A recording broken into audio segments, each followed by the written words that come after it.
Let's move on to the rear brake pads and rotors. Alright, it's a new day, the sun is, well, kind of out, and we are ready to finish these brakes. For the rear, I'm going to jack up one side and rest it on a jack stand. And then I will do the same for the other side so both tires are up in the air. Keep in mind, if you don't have an electric impact like I do, you will need to loosen the lug nuts on both wheels before getting them in the air. Once both sides are in the air and safely on jack stands, you can remove the floor jack. If you want to make sure the car won't move while you are under it, give it a little push. You don't need to hit it like a linebacker, but give it a few light to medium pushes, and if the car doesn't move, then you know you are safe to go under it. Now you can grab your 21mm socket and zip those lug nuts off of there.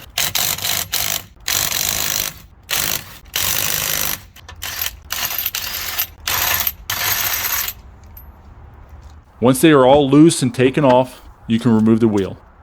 Let's get that caliper off of there. You want to remove these two bolts right here. These are 14mm and they're called caliper slide pins. So grab your socket and ratchet and remove both. You may need to use some force to get them to break free. You can also use a breaker bar if they are really stuck on there. Now don't remove the top pin after loosening it. You want to remove the bottom pin first, or else the bracket could swing down on you and hit you as you were working on the bottom pin. Go ahead and loosen and remove the bottom pin. The bottom and top pins are not the same, but I'll get to that later in the video.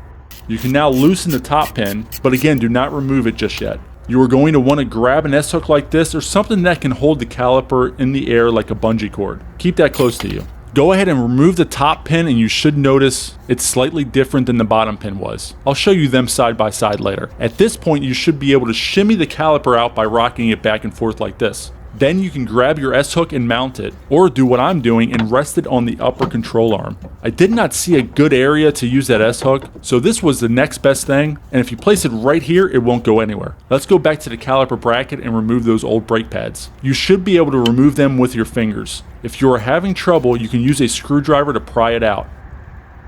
And there's the first pad. You can tell this brake pad is completely gone and in desperate need of replacing. Go ahead and remove the other pad.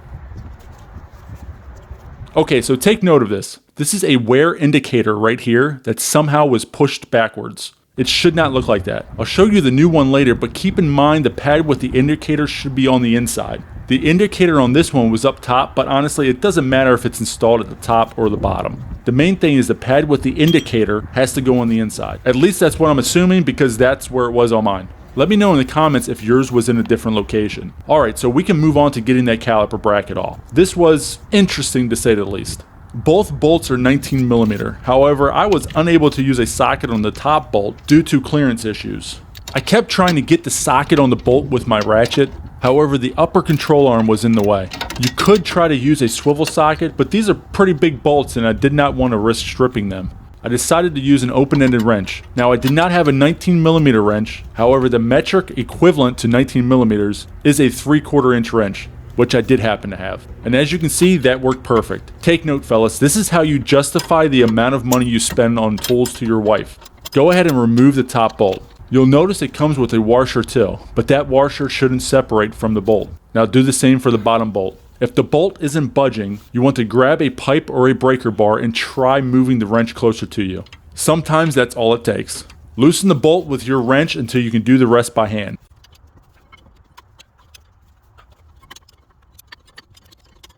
Then remove the bolt. And finally, you can remove the caliper bracket. You can remove the metal clips now also.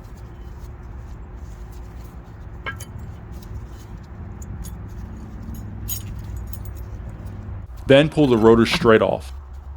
At this point, you want to grab some brake clean and spray down this hub assembly. Your e-brake is in here. There's a pad on both sides, and what happens is there is brake dust that builds up inside there because the rotor is holding it in. So spraying some brake clean will help remove a lot of that old brake dust, ensuring your e-brake works properly without issue.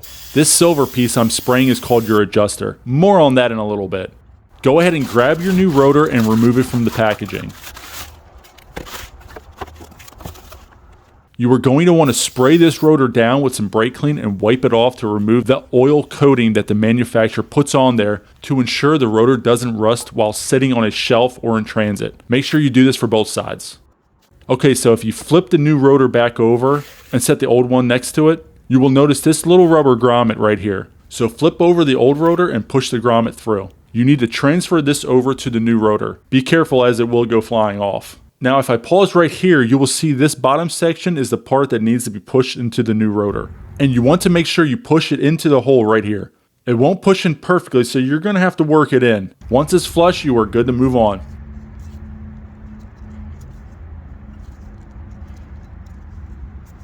Now on a lot of vehicles, the adjuster is at the bottom down here. On this 2013 Nissan Altima, the adjuster is up top right here. What is the point of the adjuster, you may be wondering? The adjuster keeps the e-brake shoes close to the inside of the rotor, so when you engage the e-brake, it will grab immediately. If you pull the rotor in and out like this, and you don't feel any resistance from the brake shoes, then you need to turn the adjuster. You can try turning it with your fingers, however that will be difficult depending on the shape and age of your adjuster. So I like to grab a wrench like this and use the closed end to pull the adjuster towards me. If you watch the brake shoes closely, you can see them being pushed out. Now when I try to put the rotor on, it won't slide on because I turned the adjuster too much. So I have to go back and turn the adjuster the other way to pull the brake shoes back in so the rotor can clear. Keep adjusting it until the rotor can slide on, but you can feel some resistance. That means the e-brake shoes are barely touching the inside of the rotor, which is exactly what you want. Now we can move on to the caliper bracket. One thing to pay attention to are these rubber boots. It's a good idea to replace them, even though I'm not going to. These dry rot pretty easily, so spend the extra money if you have it and buy new ones for both sides. Now you want to take a wire brush to this area and this area right here. This is where those new metal clips are going to sit, and you want them to sit flush to ensure the brake pads can move freely and don't bind when retracting. It would also be a good idea to spray the area down with some brake clean, which I also forgot to do. Once that's done, we can apply our brake parts lubricant. I like this lube from Permatex. The trick here is to apply a thin layer to the area the new metal clips are going to set. You don't want to apply too much or else it'll fling around while you are driving and could come in contact with your rotor. If that happens, that could prevent you from stopping quickly, which wouldn't be good. Make sure you apply it to both sides like this. That looks perfect. Now we can grab our bag that has the new metal clips inside. There should be 4 total, 2 for each bracket. Go ahead and open the package and pull the 2 clips out. Okay, so both can be placed on either side. However, it can only be placed in one direction. If you have it backwards, you will know. You want it to look like this, and then you will feel it set in place when you push it on, just like that. It shouldn't move around after it snaps in place. Now grab the other clip and do the exact same thing. Let's take a better look at this. You can see there's a gap right here, and then you can see this ridge in the middle of the bracket. You want to push that gap over the top of the ridge and then press it straight on. Perfect. That's exactly how it should look. Alright, let's grab some more brake lube and this time apply it to the clips that we just installed. This will allow the brake pads to slide freely and prevent squealing. And again, all you want is a thin layer on these clips. Make sure you do this for both sides.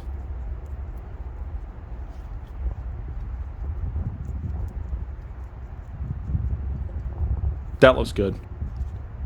Now there is something you should do before installing the bracket back on your car. If you look in this area, you will see some brake lube sticking out like this. You want to clean that up so it doesn't get in contact with your rotor. This is simple. Just grab a rag and slide it into the slot like this, then move it back and forth.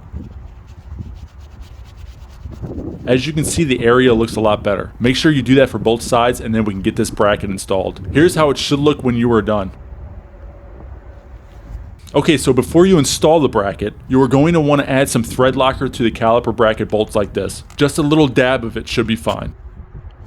Now grab your bracket and make sure it's in this orientation, and then you can slide it over the top of the rotor just like this. If the holes in the back of the bracket line up with the holes of the wheel hub, you can go ahead and start screwing the bolts in by hand. You can adjust the bracket as you are trying to thread the bolt in to help get it started.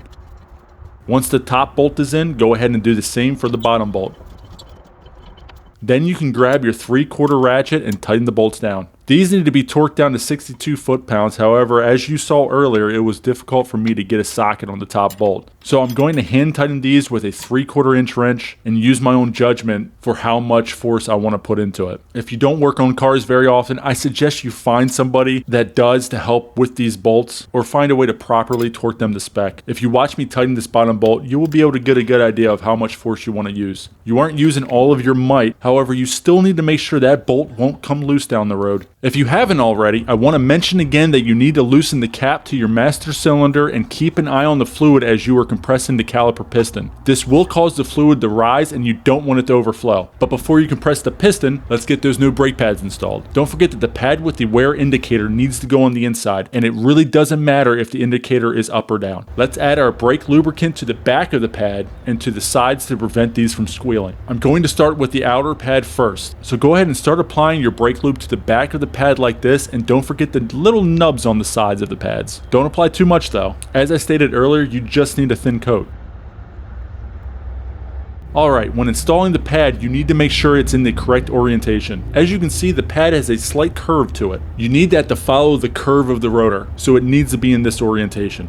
Let me show you this from a different angle. If everything is set correctly, you should be able to line up the pad like this and then just push it straight through, just like that. Sometimes it may not go that smoothly. Sometimes you may need to push one side in and then the other side in, kind of like this. Either way, just make sure it's all the way pressed in against the rotor. Let's move on and do the same thing with the inner pad. Go ahead and apply a thin layer of brake lube to the back of the pad like this, and also to the two sides that stick out. Okay, so just like with the outer pad, you want it to follow the curvature of the rotor, so it should be oriented just like this. Then you can line up the two sides, or nubs as I've called them before, and make sure they slide right into the gaps of the caliper bracket clips.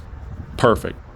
Now we can grab our caliper and compress the piston. If you have a caliper piston compressing tool, go ahead and use that. I'm going to use a C-clamp. You want to position the top of the C-clamp here on the banjo bolt of the caliper, and then the other end will do the compressing as you are turning the handle of the C-clamp. You want this end to touch the outer edge of the piston. You do not want it to go inside of that hole. It will not compress if it falls into that hole. You can see the piston going back into the caliper with every turn. Once you feel it bottom out, go ahead and turn the handle counterclockwise to release and remove it.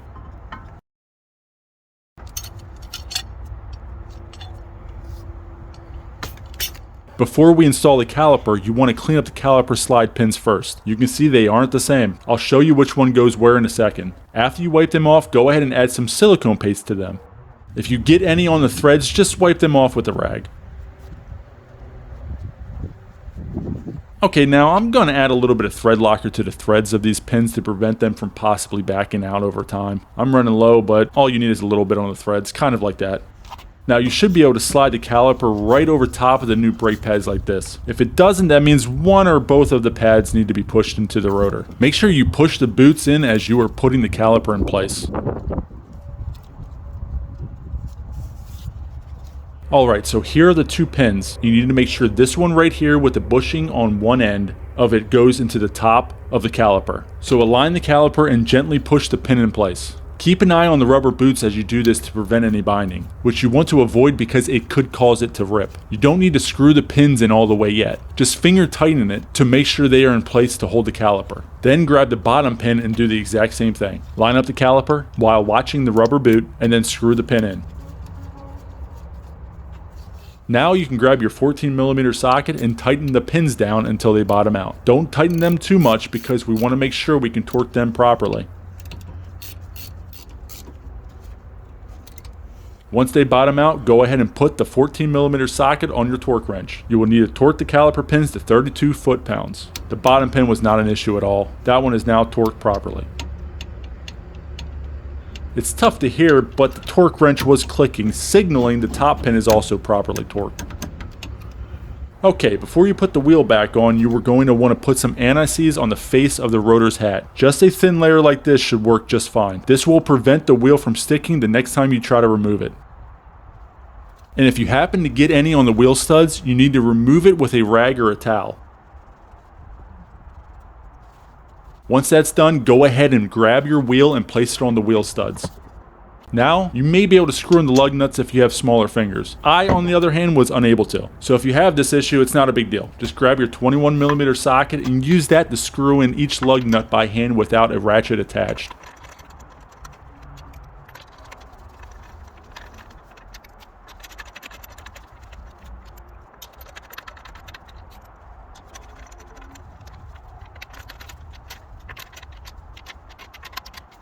Once they are all tight, go ahead and grab your torque wrench and get ready to torque these down to 83 foot-pounds. Before you lower the wheel to the ground, make sure your lug nut is tight. You aren't making them super tight, just tight enough to make sure the wheel is flush with the rotor and the lug nuts aren't loose. Once that happens, you can grab your floor jack and raise the vehicle off of the jack stand.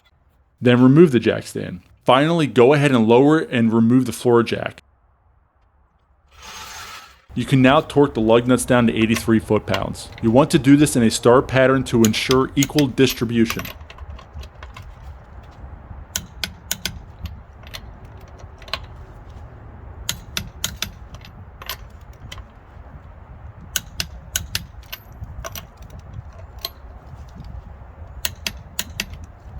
Then, as an added safety measure, I'd like to go back over each lug nut in a circular pattern to make sure I got all 5.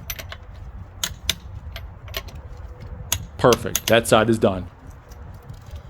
Let's move on to the passenger side rear brakes. As stated earlier in the video, if you don't have an electric impact like this, you will need to break the lug nuts free before you lift the wheel off of the ground, or else the wheel will just spin and it will be a pain to deal with. Once all 5 lug nuts are removed, go ahead and pull the wheel off and either set it off to the side or do what Chris Fix recommends and put it under your car for added safety. Then you can grab your 14mm socket and start working on the caliper slide pins. Remember, you don't want to remove the top pin just yet, or else the caliper may swing down on you as you are working on the bottom pin. Once it's loose, move on to the bottom pin.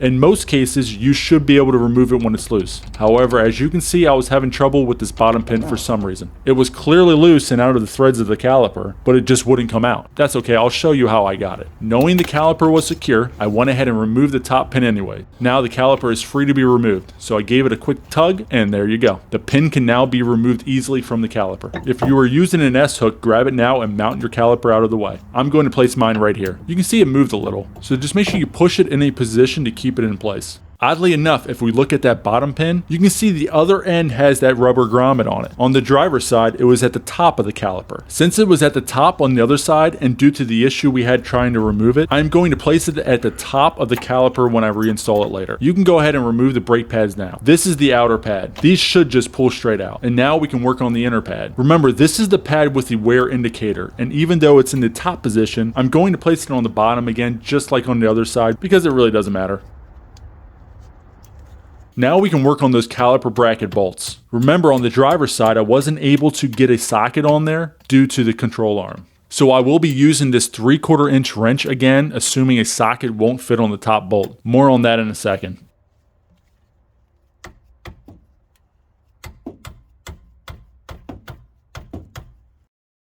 Also, I want to mention, penetrating fluid would help out a lot in these situations. I have some in my garage about 5 feet away from me in this video. I think at this point I was just exhausted and ready to finish. Since both bolts are loose, let's grab our ratchet and 19mm socket and remove that bottom bolt. Also, there will be a washer with these bolts, so keep that in mind. Now, for some reason, I decided to try to use a socket on the top bolt, and even though it didn't work on the driver's side caliper bracket, you can see it worked just fine here. Cars are weird. Go ahead and remove the top bolt, and then you can remove the caliper bracket. This caliper bracket is pretty rusty, so we will have to get to work on it. We will do that in a little bit. Let's first work on getting that old rotor off and replaced. Go ahead and pull the rotor off. If the rotor isn't budging like mine, then you will need to take a rubber mallet or a hammer and hit the surface the brake pads come in contact with, just like this. If you are using a hammer, make sure you do not hit the wheel studs, as this can make getting the wheel and or lug nuts back on the car difficult. That's why I'm using a rubber mallet like this. Even if I hit a stud, the damage will be minimal, if at all. Make sure you are rotating the rotor to help break it free. Eventually, you will hear the noise change as you are hitting it. Just like that. Now the rotor can be shimmied off. Next, you can grab some brake clean and basically spray everywhere around here. You want to remove as much of that old brake dust as possible to prevent that rotor from sticking in the future. Now take the new rotor out of its wrapping and then place it onto the plastic to keep it clean. Spray it down with some brake clean and then wipe it off.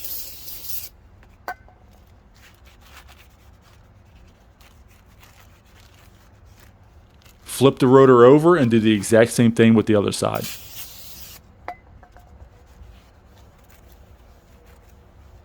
Flip the rotor back over and then transfer the rubber grommet from the old rotor to the new one. You can push the grommet out like this, and then press it into the hole of the new rotor. Just like on the other side, you will need to work the grommet in until it seats properly and sits flush.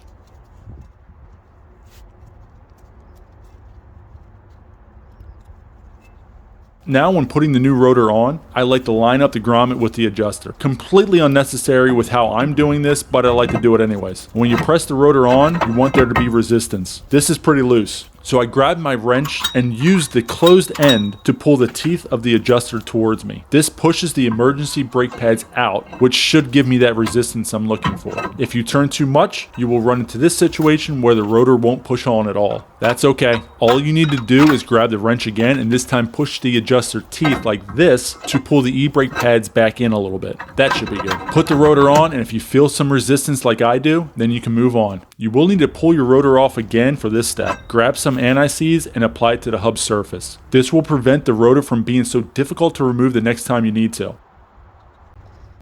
Now when I was putting the rotor back on, I noticed the dust shield was bent in towards the rotor. You are going to want to straighten that out or else it will make noises and you will think it's because of the pads. Remove the rotor again if you can't bend it while it's installed on the hub. This is pretty thin metal, so you should be able to bend it by hand, just like that. Then put the rotor back on. Alright, we can move on to that caliper bracket. Go ahead and remove the old metal clips.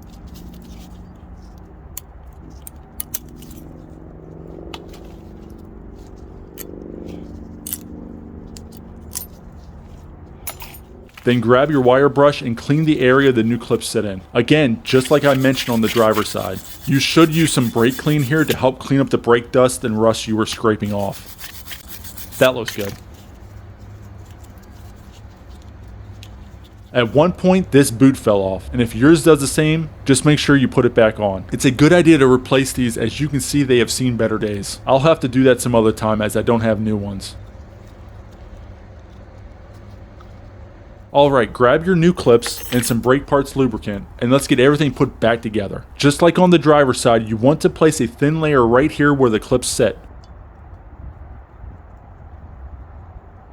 Make sure you do it for both sides.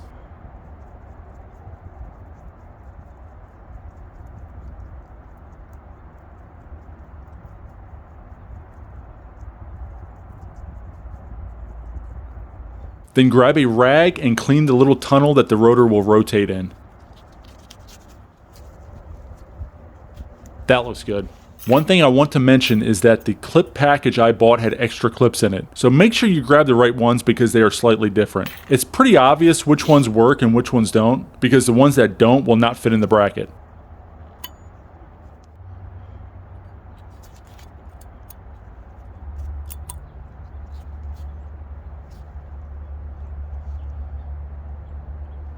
Once they are both on, we can put another thin layer of brake lube onto the clips to prevent brake squeal.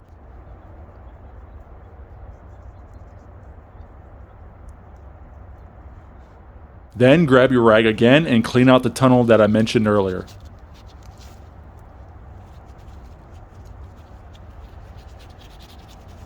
Perfect. Alright, let's move back over to the car and put some thread locker on those caliper bracket bolts. I obviously need to buy more. There we go, that's good enough. Now grab your bracket and start threading in each bolt by hand.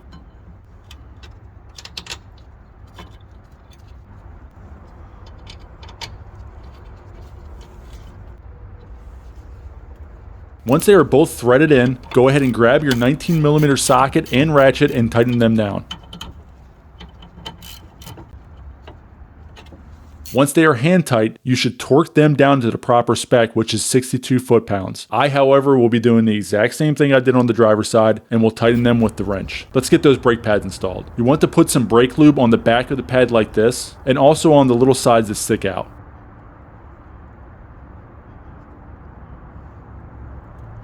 Then with the pad in the correct orientation, go ahead and slide it into place. Just like that. Let's do the same thing with the other pad that has the wear indicator. Apply the lube to the back and the sides of the pad.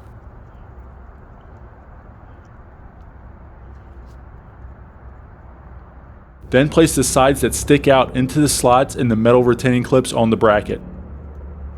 Perfect. Before you grab your caliper, there's something we must do first. You want to add a little bit of thread locker to the threads and some silicone paste to the end of the pins. Then you can grab your caliper and compress the piston in with your C-clamp like we did on the driver's side. Remember, you don't want this end of the C-clamp to go inside the piston. Luckily mine was too big and still compressed the piston.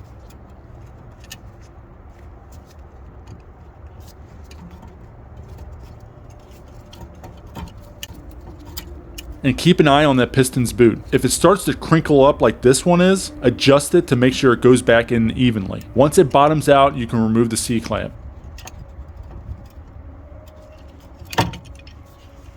Now we can get that caliper installed. When placing the caliper onto the bracket, you want to push in the rubber boots like this so the ends of the caliper can clear. Make sure you do this for both sides. Once they are clear and the caliper is sitting flush with the bracket, you can grab your caliper pin with the rubber piece on one end and push it into the top of the caliper. Then grab your bottom pin and try to do the same. And that's not going in there. I think these pins need to be replaced, and possibly the calipers too. That can be in a different video. This can definitely cause brake pad wear, so try to get them replaced as soon as you can if you run into this issue. For now, we just need this pin to go in. I'm not saying a hammer was involved, but I'm not prepared to deny it either. Now you can grab your 14mm socket and start tightening the pins. Don't over tighten them as we will be torquing them to spec.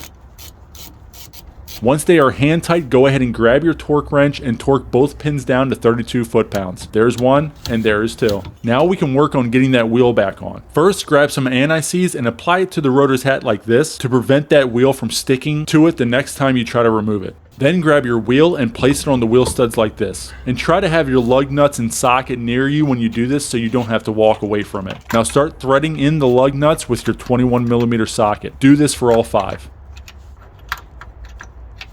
Then use a ratchet to snug all of them to ensure the wheel is completely flush with the rotor before you lower it to the ground.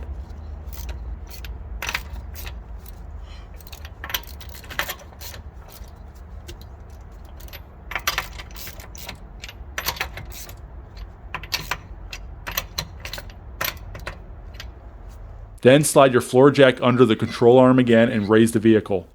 Pull out the jack stand.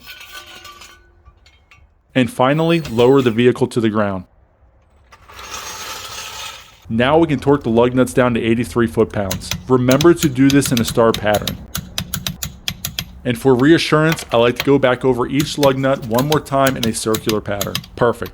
All you need to do now is put the cap back on the master cylinder and you are officially finished. Let us know if this video helped or if you have any concerns. That's all there is to it. If you found any part of this video helpful or entertaining, please give it a thumbs up. Also, if you haven't subscribed yet, hit that button as well as the notification bell so you don't miss a video from our channel. Thanks for watching and we'll see you on the next one.